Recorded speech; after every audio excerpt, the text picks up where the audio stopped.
በሰማይ ማግባት መጋባት የለም። የክርስቶስ ፍቅር ጸጋና ሰላም ይብዛላችሁ ወገኖቻችን። ይህንን መልእክት የምትሰሙ ሼር፣ ኮፒ ሊንክ እያደረጋችሁ ለሁሉም ሰው አድርሱ። ዛሬ የምናየው ከምጽአት ከፍርድ በኋላ ከትንሣኤ በኋላ ያለው ህይወት ምን ይመስላል የሚለውን ነው።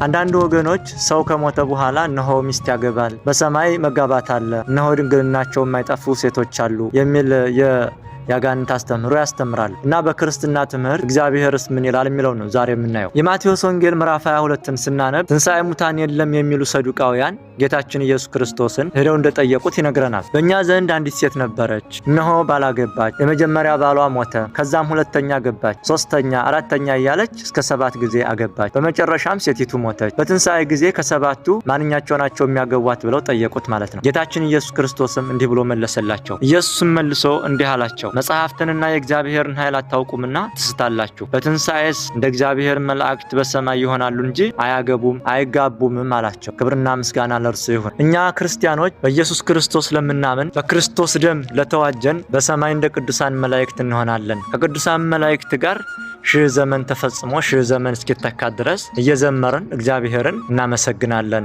እንጂ በሰማይ ማግባት መጋባት የለም። ዲያብሎስ የሰው ልጆችን ደካማ ጎን ስለሚያውቅ የወንድ ልጅ ደካማ ጎኑ ሴት እንደሆነች ስለሚያውቅ እነሆ በገነት ድንግልናቸው የማይጠፋ ሴቶች አሉ እያለ ህዝቡን ተጫወተበት ማለት ነው።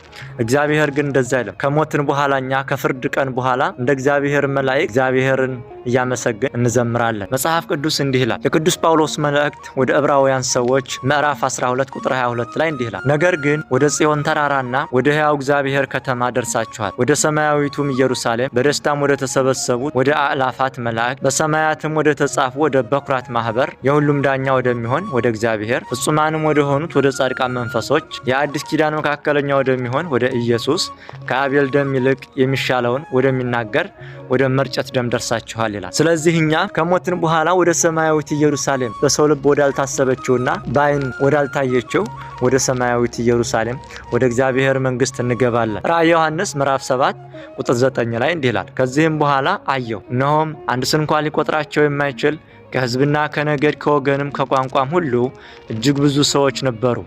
ነጭ ልብስም ለብሰው የዘንባባንም ዝንጣፊዎች በእጆቻቸው ይዘው በዙፋኑና በበጉ ፊት ቆሙ። በታላቅም ድምፅ እየጮሁ በዙፋኑ ላይ ለተቀመጠው ለአምላካችንና ለበጉ ማዳን ነው አሉ። መላእክቱም ሁሉ በዙፋኑና በሽማግሌዎቹ በአራቱም እንስሳዎች ዙሪያ ቆመው ነበር። በዙፋኑም ፊት በግንባራቸው ተደፉ፣ ለእግዚአብሔርም እየሰገዱ አሜን፣ በረከትና ክብር ጥበብም ምስጋናም ውዳሴም ኃይልም ብርታትም ከዘላለም እስከ ዘላለም ድረስ ለአምላካችን ይሁን።